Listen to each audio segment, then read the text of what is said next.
Hello students, आपका अपने channel teach टैच UP में आप सभी स्टूडेंट का स्वागत है।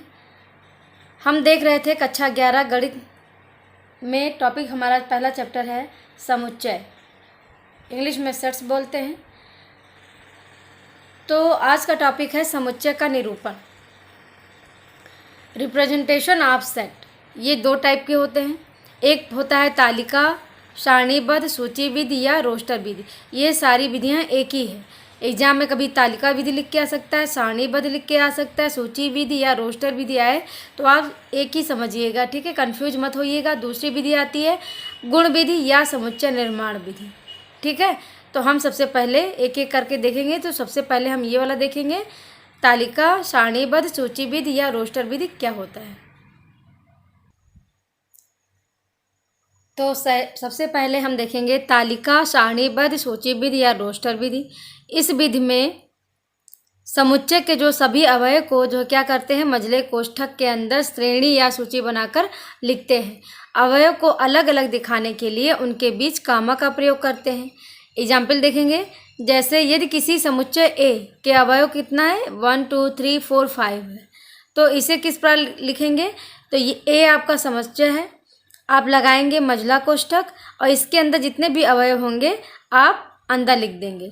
तो इस विधि को आप बोलते हैं तालिका, सारणी विधि, सूची विधि या रोस्टर विधि, इस विधि को कहते हैं, ठीक है।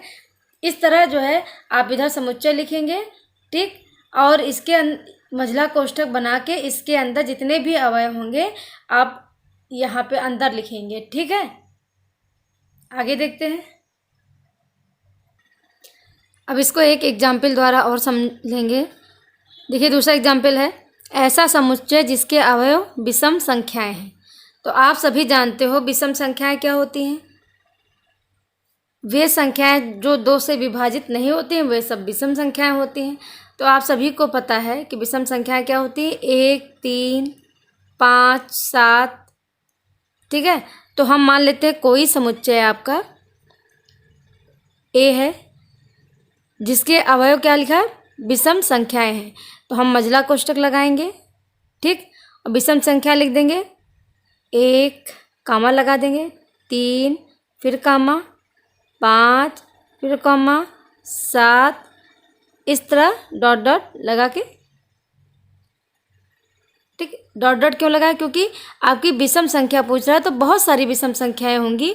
तो हमने क्या लिख दिया, 1 3 5 7, ये आपके क्या है, एक कोई मान लिया कोई समुच्चय है, इसके अंदर जो है ये क्या है, इसके विषम संख्याएं हैं, ठीक है। तो आप ये आपका लिखने की विधि हो गई तालिका, सारणीबद्ध, सूची विधि या यही रोस्टर विधि हो गया। एक एग्जाम्पल और देखेंगे, ऐसे आ जाएगा आपका, ऐसा समुच्चय जिसके अवयव सम संख्या हैं। तो आप जानते हो कि सम संख्या क्या होती है। तो इसको हम क्या लिख देंगे, ऐसे कोई समुच्चय मान लेंगे ए, आप ए मान सकते हो, बी मान सकते हो, सी, इसमें कोई बाउंडेड नहीं है, ठीक है। मान लिया हमने ए बराबर, अब अवयव क्या है, इसके सम संख्याएं हैं। तो हमने मझला कोष्ठक लगाया, इसके अंदर सम संख्याएं क्या होती है, 2 4 6 8, ठीक। अब इसमें कोई बाउंडेड नहीं दिया हुआ, सम संख्या है, तो बहुत सारी सम संख्याएं हो सकती हैं। तो हमने लिख दिया 2 4 6 8, ठीक। फिर इसके बाद एक एग्जाम्पल और देखें, अंग्रेजी वर्णमाला के स्वरों या vowels A E I O you का समुच्चय, ठीक। तो हम मान लेंगे कोई समुच्चय जो है आपका, यहाँ बी मान लेते हैं, मझला कोष्ठक लगाएंगे और यहाँ पे लिख देंगे ए कामा लगाएंगे, ई कामा आई फिर ओ फिर यू, फिर ये कोष्ठक बंद कर देंगे। तो यही आपकी हो गई क्या बेटा, तालिका, सारणीबद्ध, सूची विधि या रोस्टर विधि। उम्मीद है आप सभी को समझ में आ रहा होगा। आगे देखते हैं। प्यारे बच्चों, अब इम्पोर्टेंट देख लेंगे, समुच्चय के प्रत्येक अवयव को केवल एक बार ही नामांकित करते हैं। जैसे ये समुच्चय है, इसके अंदर जो अवयव हैं वह एक ही बार होगा, अर्थात एक समुच्चय को कोई अवयव 2 या 2 से अधिक बार नहीं लिखा जा सकता। जैसे ये जो अवयव है ये एक ही बार लिखेंगे, 2 या 2 से अधिक बार नहीं लिखेंगे, ठीक है। जैसे एग्जाम्पल द्वारा समझ लेंगे, तो एग्जाम्पल से समझेंगे। जैसे समुच्चय दिया है 2 3 4 5 4 3 2, आप देख रहे हो रिपीट हो रहा है, 2 यहाँ है, 2 यहाँ है, 3 3 4 4, ये रिपीट हो रहा है ना। इस तरह आपका लिखा हुआ है। तो इसको हम लिखेंगे कैसे, जैसे 2 एक ही बार लिखेंगे, 2 3 यहाँ है, 3 यहाँ है, 3 एक ही बार लिखेंगे, 4 लिखेंगे, उसके बाद 5 लिखेंगे। मतलब इसके अंदर कोई रिपीट वर्ड नहीं है। तो हम समुच्चय को ऐसे लिखते हैं, ठीक है, ना कि ऐसे नहीं लिखते, ठीक।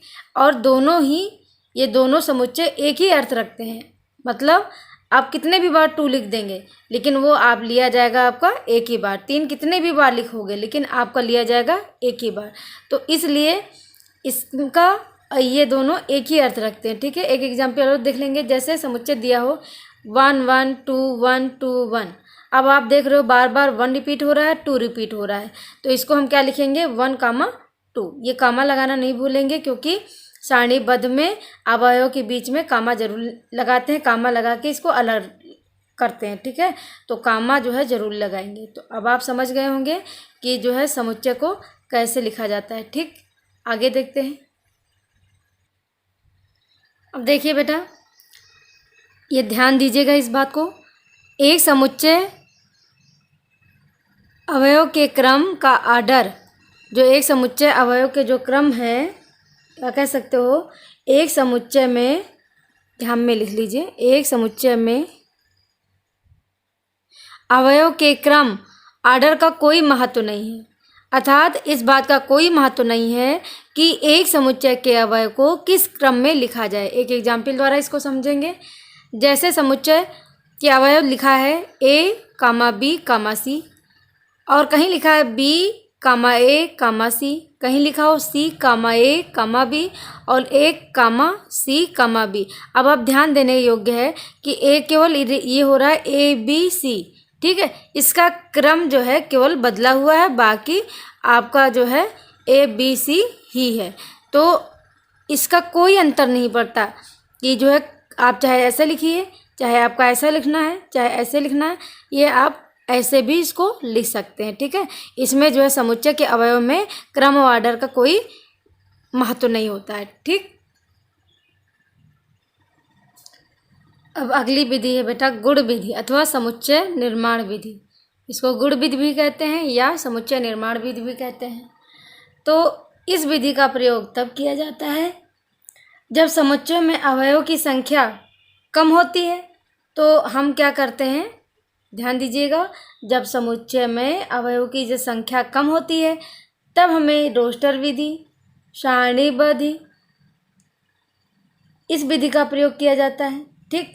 लेकिन जब समुच्चय में अवयवों की संख्या अधिक होती है तब क्या करते हैं, तब हम इसका गुण विधि अथवा समुच्चय निर्माण विधि का प्रयोग करते हैं।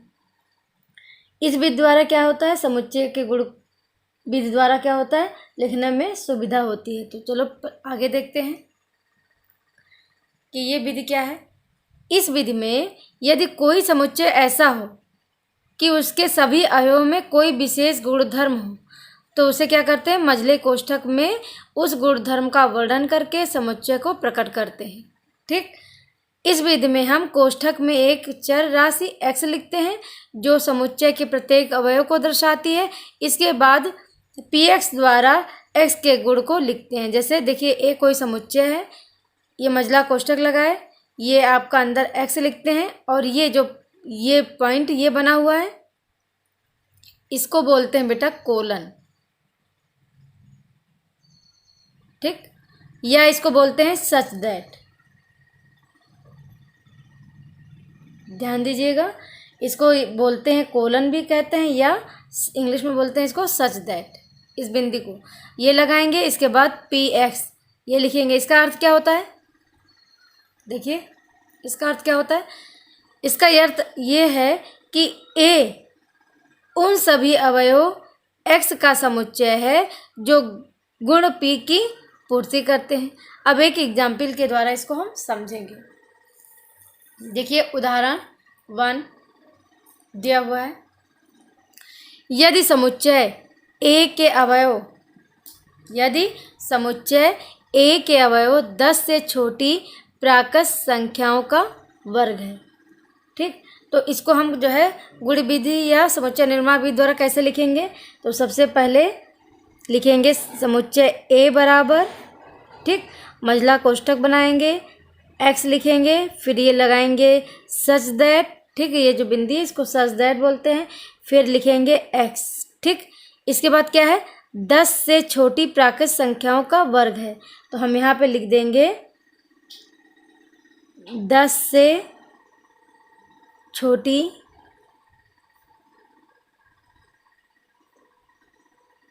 प्राकृत संख्या का वर्ग है।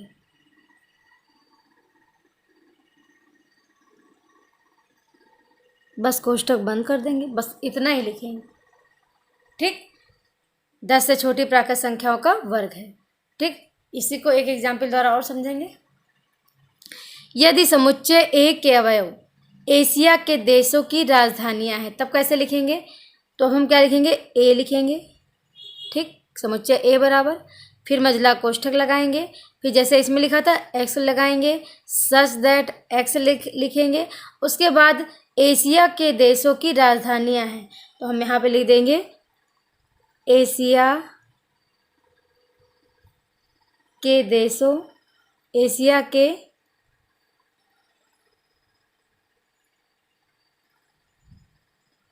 किसी देश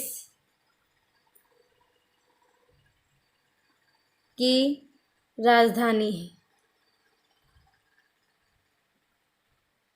ऐसा लिख के इस कोष्ठक को क्या कर देंगे? यहाँ बंद कर देंगे। ठीक, अब आप समझ गए होंगे कि हम जो है गुण विधि या समुच्चय निर्माण विधि को कैसे लिखते हैं। ठीक है, तो आप ये समझ गए कि रोस्टर विधि, सारणीबद्ध सूची विधि का प्रयोग तब करते हैं जब अवयव की संख्या सीमित होती है या कम होती है, और जब अवयव की संख्या ज़्यादा होती है जिसकी हम गणना नहीं कर सकते, तब हमको जो है गुण विधि और समुच्चय या समुच्चय निर्माण विधि का प्रयोग करते हैं। ठीक है प्यारे बच्चों, अब हम देखेंगे अभ्यास प्रश्न 1.1। उम्मीद है आपको बेसिक चीज़ें तैयार हो गई होंगी। अब हम आते हैं अभ्यास प्रश्न 1.1 में। पहले क्वेश्चन की तरफ देखते हैं। निम्नलिखित में से कौन से संग्रह समुच्चय हैं, स्पष्ट करें। ठीक है, तो सबसे पहले दिया है भारत के बुद्धिमान खिलाड़ियों का संग्रह। अब वही बात आ गई, भारत के बुद्धिमान खिलाड़ियों का संग्रह। अब अगर आपसे पूछा जाए तो भारत का बुद्धिमान खिलाड़ी कौन सा है, मान लीजिए आपने 1-2 नाम कोई ले लिए, आप किसी सेकंड से पूछते हैं कि चलो बताओ भारत का बुद्धिमान खिलाड़ियों का संग्रह, तो वो भी कोई 2-3 नाम बताता है। अगर आप तीसरे व्यक्ति से पूछते हैं तो वो भी कोई और नाम बताएगा। तो अब इन तीनों में आपने अंतर देखा कि कोई फिक्स नहीं है कि भारत का जो बुद्धिमान खिलाड़ी है उसका जो है कोई सुपरिभाषित नहीं है, कोई फिक्स नहीं है कि कौन सा है। जितने भी व्यक्ति से पूछेंगे वो अपनी अलग अलग राय देंगे। ठीक है, तो इसलिए भारत के बुद्धिमान खिलाड़ियों का संग्रह सुप्रभाषित नहीं है, अतः ये समुच्चय नहीं है। तो आप लिख देंगे भारत के बुद्धिमान खिलाड़ियों का संग्रह की जगह लिखेंगे, क्योंकि भारत के बुद्धिमान खिलाड़ियों का संग्रह सुपरिभाषित नहीं है, अतः ये समुच्चय नहीं है। तो आप लिखेंगे भारत के बुद्धिमान चूँकि भारत के बुद्धिमान खिलाड़ियों का संग्रह सुपरिभाषित नहीं, सुपरिभाषित का मतलब समझ गए कि जिसका स्पष्ट नहीं है, अतः यह समुच्चय नहीं है। ठीक, ऐसे ही लिखेंगे। अब सेकंड देखते हैं। अब इसमें सेकंड पार्ट देखिए, इसमें दिया है भारतवर्ष में पाए जाने वाले सभी खतरनाक जानवरों का संग्रह।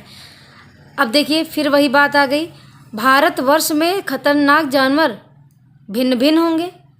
अगर भिन्न भिन्न व्यक्तियों से पूछा जाएगा तो वो कोई विशेष नाम नहीं दिया हुआ है यहाँ पे, तो केवल खतरनाक जानवर दिया गया है। तो अगर किसी भी व्यक्ति से भिन्न भिन्न व्यक्तियों से पूछा जाएगा कि भारतवर्ष में पाए जाने वाले सभी खतरनाक जानवरों का संग्रह बताओ, तो सबके जवाब जो है अलग अलग होंगे, कोई विशेष नहीं होगा। तो ये भी क्या है, तो लिखेंगे चूँकि भारतवर्ष में पाए जाने वाली सभी खतरनाक जानवर का संग्रह सुपरिभाषित नहीं है, अतः ये समुच्चय नहीं है। इसमें भी यही चीज़ लिख लेंगे। ठीक है, अब देखते हैं थर्ड में लिखेंगे क्या दिया हुआ है, सभी विषम प्राकृत संख्याओं का संग्रह। अब ध्यान से देखिएगा, अब आप जानते हो कि विषम प्राकृत संख्याओं का संग्रह। अब आप तो फिक्स है कि विषम संख्याएं प्राकृत संख्याएं क्या होती हैं, आप सभी को पता है। तो इसमें यही लिखेंगे,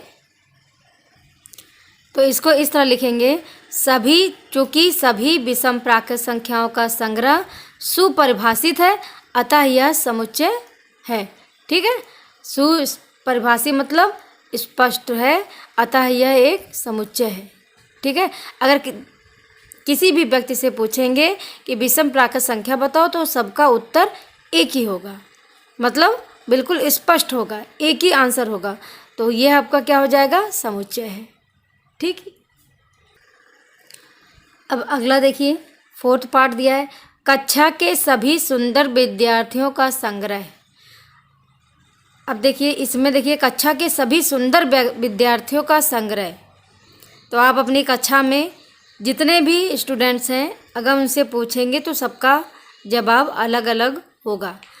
कोई एक को नहीं कह सकता कि ये फला बहुत सुंदर है, सबके आंसर अलग अलग होंगे।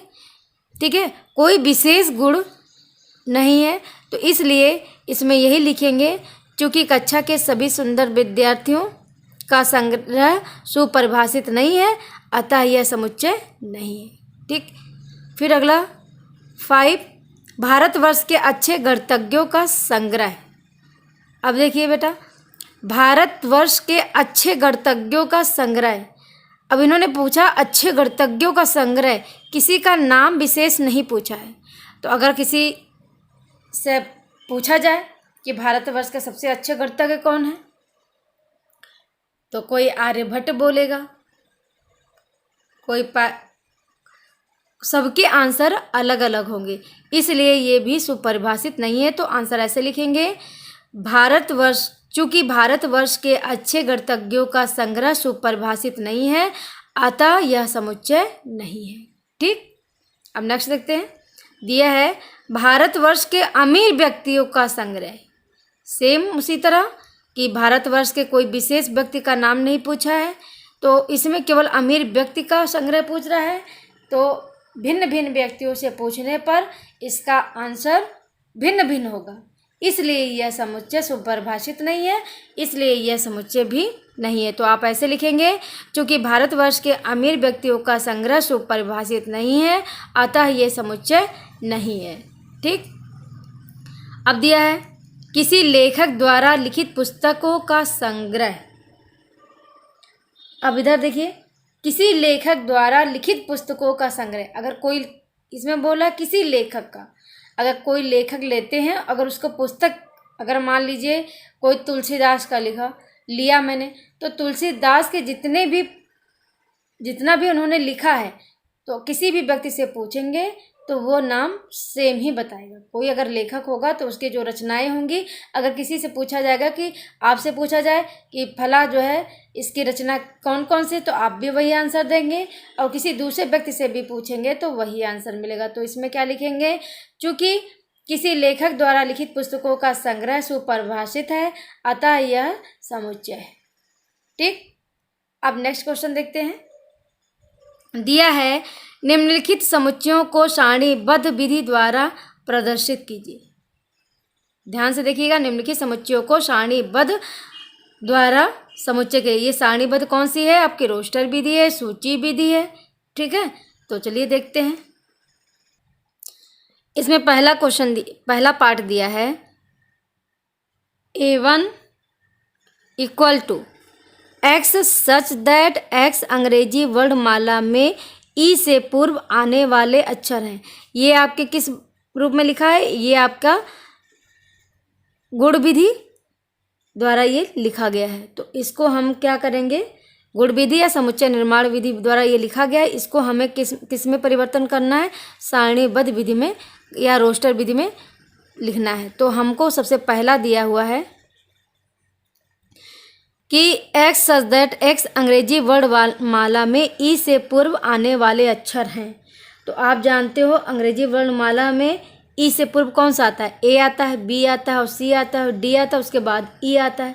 तो हम इसको लिखेंगे A1, ये आपका समुच्चय दिया हुआ A1 इक्वल टू मझला कोष्ठक बनाएंगे। आप जानते हो सारणीबद्ध में मझला कोष्ठक बनाते हैं। उसके बाद ई से पूर्व आने वाले अक्षर लिख देंगे A, B, C, D।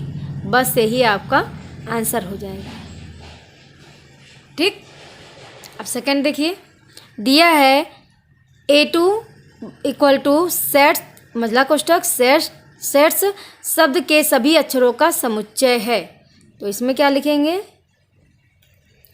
इसमें लिखेंगे A2 बराबर ऐसे लिखेंगे और उसके बाद मझला कोष्ठक बनाएंगे और इसमें लिखेंगे S,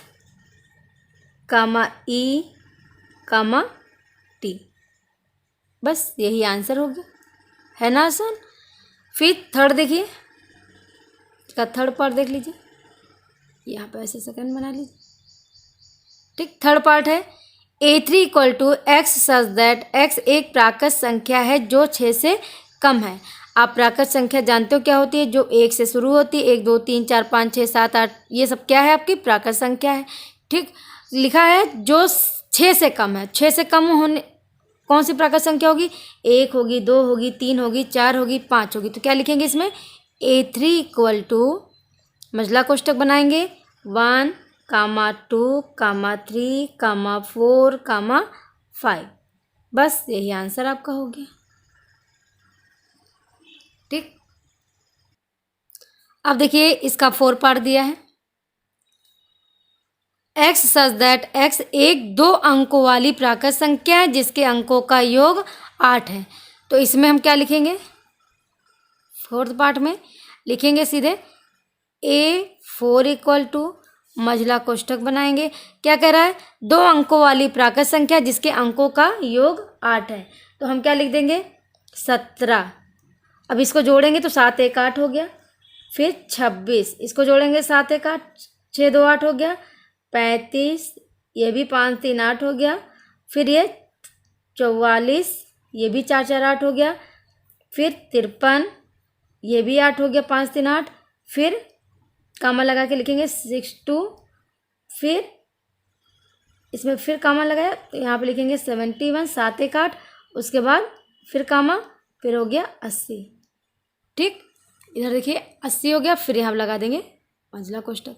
तो आपका ये 4 जो है क्वेश्चन का आपका हो गया इतना। ठीक है, अब 5 पार्ट देखते हैं। अब देखिए 5 पार्ट दिया हुआ है, A5 equal to X such that X एक पूर्ण वर्ग है। मतलब और क्या है, जो x है ये 50 से कम है। तो हम पूर्ण वर्ग जो है संख्या लिख देंगे 50 से जो कम होंगे। तो देखिए हम क्या लिखेंगे, समुच्चय A5 इक्वल टू 1 4 9 16 25 फिर 36 फिर इसके बाद 49, ये आपके पूर्ण वर्ग हैं। बस यही आपका आंसर हो गया। ठीक, अब देखिए नेक्स्ट दिया है 6 A6 equal to X such that X square equal to 4 X एक वास्तविक संख्या है। तो देखिए इसको अब आप समझिए, यहाँ पे दिया है एक्स स्क्वायर इक्वल टू 4। देखिए यहाँ पे इस जगह देख लिए एक्स स्क्वायर इक्वल टू 4 दिया है। जब एक्स बराबर निकालेंगे तो ये हो जाएगा √4, एक्स बराबर हो जाएगा, इसका मतलब प्लस माइनस 4 का वर्गमूल निकलेगा 2, मतलब ये प्लस का 2 होगा और एक्स के 2 मान निकलेंगे, एक हो जाएगा प्लस का 2, ये आपका हो जाएगा प्लस का 2 और कामा ये माइनस का 2, ये 2 वैल्यू आपकी निकल आएगी। तो यही चीज़ हम यहाँ पे लिख देंगे। यही क्या लिखेंगे, A6 इक्वल टू कोष्ठक बनाएंगे फिर यहाँ पे प्लस का 2 लिखेंगे, प्लस नहीं लिखेंगे, और यहाँ पे लिखेंगे माइनस का 2। इसको बंद कर देंगे। बस यही आपका आंसर हो गया। ठीक। 7 देखिए, दिया है A7 equal to X such that X एक प्राकृत संख्या जो 6 का गुणज है। अब 6 का गुणज, 6 का गुणज क्या मतलब होता है? 6, 12 और किससे कम ना हो भाई? 6 का फिर जो है फिर 12 होगा, फिर 18 होगा। तो इसका हम गुणज, और किस में एक्स स्क्वायर क्या है? 399 से कम है, तो हम उतने ही लिख देंगे। तो देखिए 7 पार्ट हम लिखेंगे, लिख देंगे A7 इक्वल टू, ऐसे मंझला कोष्ठक बनाएंगे तो 6 का गुणज होगा 6, 12, 18। ठीक है। जब 18 का स्क्वायर करेंगे तो इससे ज़्यादा आपका, क्योंकि 399 से ये कम है, तो यही आपके 6 के गुणज हो गए। ठीक, ये 6। फिर 8 है, 8 equal to X such that X square minus 5x plus 6 equal to 0। ये आपका है। अब देखिए बेटा, इसको समझने के लिए क्या करते हैं, आपने इस तरह का फैक्टर आपने पढ़ा होगा। 6 का ये फैक्टर करते हैं कि जोड़ने या घटाने में 5 होना चाहिए। तो क्या हो गया? 3 दूनी 6 और 3 2 5, x square minus 3 plus 2 x plus 6 हो गया, x square minus 3x minus 2x plus 6। इसमें x कॉमन लेंगे तो हो जाएगा x माइनस 3, और इसमें माइनस 2 कॉमन ले लेंगे तो यहाँ पर हो जाएगा x माइनस 3। अब आपको मिला क्या? इसमें x माइनस 3 मिला और x माइनस 2 मिला आपको। ठीक है। अब ये आपके, और ये इक्वल टू किसके चल रहा है? ये 0। देखिए यहाँ पे 0 दिया हुआ है, ये 0 हो गया। तो जब 0 हुआ तो x माइनस 3 बराबर 0 करेंगे तो x का मान निकलेगा 3, और x माइनस 2 0 करेंगे तो एक मान निकलेगा 2। तो x के कितने मान निकले? 2 और 3 निकले, चाहे 3 और 2। तो इसको हम क्या लिख देंगे? लिखेंगे 8 पार्ट A8 इक्वल टू, समुच्चय बनाएंगे, चाहे 3, 2 लिखो, चाहे 2, 3 लिखो। बस यही आंसर। तो आपका जो है क्वेश्चन नंबर 2 तक आपका कंप्लीट हो गया। क्वेश्चन नंबर 3 अगली वीडियो में बताएंगे। अगर वीडियो समझ में आ रही है बेटा तो आप लोग लाइक करना मत भूलिएगा। आप लोग लाइक करिएगा और ज़्यादा से ज़्यादा अपने दोस्तों को शेयर करिएगा, जिससे कक्षा 11 का जो है बालाजी प्रकाशन से सभी बच्चों का जो है फ़ायदा मिल सके। ठीक है।